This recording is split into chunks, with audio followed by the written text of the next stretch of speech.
Inauguration hier mercredi ici à Sikasso, au quartier Flasso des nouveaux fourrages et la pose de la première pierre de la nouvelle maternité du SESCOM Momo.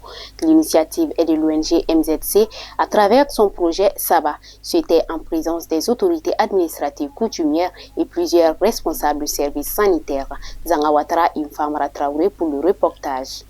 Le SESCOM Momo aura désormais un nouveau visage. Il vient de recevoir un fourrage couplé à la pose de la première pierre d'une maternité offerte ce mercredi 4 avril 2024 par l'ONG MZC, mise en œuvre par le projet Saba. L'initiative s'inscrit dans le cadre des actions du MZC à l'endroit des services de santé, mais aussi des femmes de la commune urbaine de Sikasso. Une manière de fournir un espace adéquat et de matériel nécessaire pour la prise en charge des patients. Nous sommes à Momo ce matin grâce au financement de la coopération espagnole qui a financé la construction de la maternité de Momo, ainsi que la clôture, les équipements et la réhabilitation d'autres centres de santé aussi.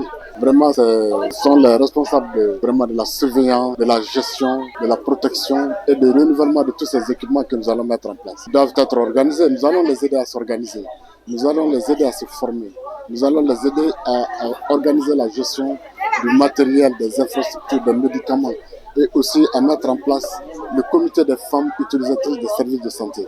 La cérémonie qui nous réunit ce matin a pour objectif de vous présenter ces premiers travaux, mais surtout de procéder à la pose de la première pierre de la maternité et du mur de clôture du SESCOM Momo. C'est le lieu pour moi d'attirer l'attention des responsables de l'ASACO et du personnel technique SESCOM pour une gestion judicieuse des matériels et équipements et infrastructures déjà réalisées et en voie de l'être. L'eau, c'est la vie, la santé, c'est le confort, un geste hautement apprécié par les responsables sanitaires. Pour moi, ça va beaucoup améliorer. Le fait que le SESCOM n'était pas clôturé, ce n'était pas en bon état, donc l'affluence est minime. Les femmes ne viennent pas parce qu'elles ne sont pas à l'aise. Parce qu'avec la coupure d'eau maintenant, avec les châteaux, ça sera très facile pour nous.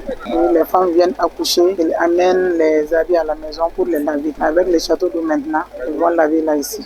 On ne peut que remercier l'ONG l'Espagnol qui est en train d'intervenir dans tous les domaines. On peut avoir plus d'une semaine sans eau dans les foyers. Or, vous savez que l'eau, c'est la vie.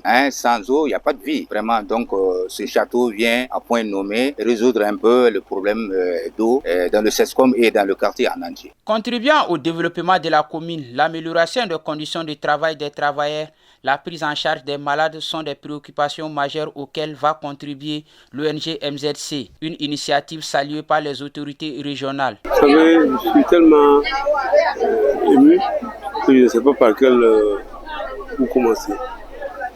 Le SESCOM Momo, je peux dire que c'est le plus vieux SESCOM de la commune de Sikasso. Nous avons un appui de l'ONG espagnole MZC pour la réalisation d'un forage équipé de châteaux d'eau et de panneaux solaires, donc qui rendra le centre indépendant des coupures d'eau dans ce Somagep, indépendant de coupures d'électricité